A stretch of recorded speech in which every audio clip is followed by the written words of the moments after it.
Hello guys, mwebale kudda ku YouTube channel yange ya Trail Shows. So nkomyewo ne engato gye bayita Red Boot.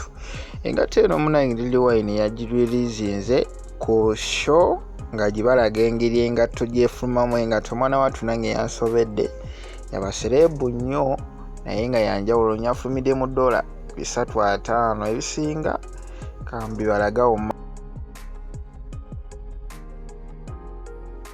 The Big Red Boot engato eno yali Lil Wayne gye yabadde showinga ku fashion show. Yabadde awo nga gibalaga engeri gye yakulamu. Engato eno nno ekisinga okwewuunyisa ba creators basinga okusinziira ku Balenciaga. Kuba Balenciaga yalingawo nga yesinga okukola engato eziri complicated nga tezitegerekeka. So Lil Wayne naye yafunyeyo engato eno n'agifulumya.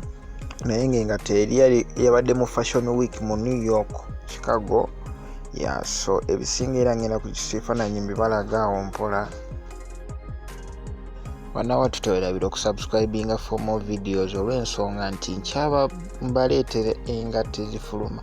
Engato eno yafulumye February nga 16 era ssaawa zabadde za kiro nga bagireleasinga, era yabadde n'omuyimbi omulala awo ow'amaanyi ettutumu nnyo mu America.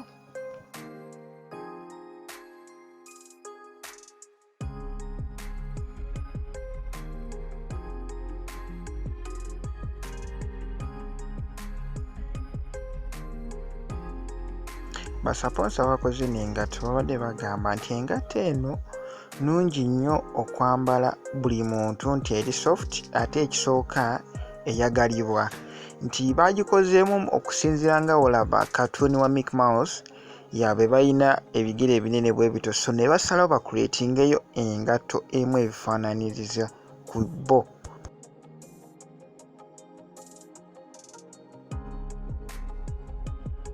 Abasinga ono lwapa mumanyi Rich the Kid, n'engato eno naye yagiguze mu dduuka. So Drake era naye yeewuunyiza nnyo okubanga Rich the Kid yayambadde engato eno. So era naye kyamumazeemu nnyo amaanyi. So naye next time katumulinde nga agiguze engato eno.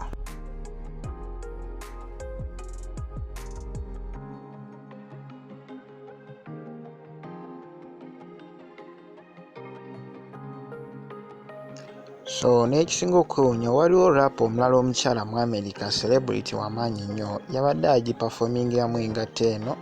So ng'agikubira akalango okumanya engato y'amaanyi. Yono omukyala omulungi nnyo omugogoofu nga omulaba mu maaso awo. Naye tewerabira okusubscribinga for more videos ne information. Akadde olina okukanyiga kaako. Engato eno munnange era abadde bakulaga nga yafulumye February nga 16 ku ssente za $350. Kweno engato gy'olaba ng'etategerekeka naye ng'engato y'amaanyi nnyo. Ebyensusu nti olw'ensonga kampuni yavudde ezeegasse kampuni 3: Adidas, Balenciaga, ne wabaawo ne Gucci ne Nike. Ezo ze kampuni 4 naye ng'ezisinga tezinaba kukonfaminga, naye ng'essatu ze zaataddemu omukono kweno engato nti babiri nga bagibrandinga, era yasinze kusooka fulumira mu basebuliti bokka be basoose ojjambala. Mwana wattu nadde nabadde mmanyi nti engato eno ezitowa naye tezitowa, eringa olaba kisponge naye nga munda eri soft nnyo, ate wansi bagiteekako sole yaayo nga eringa niigine nga bw'ogiraba. So twasemba okulaba omuntu yasemba okola ku ngato etuluba weeruti yali Kanye West.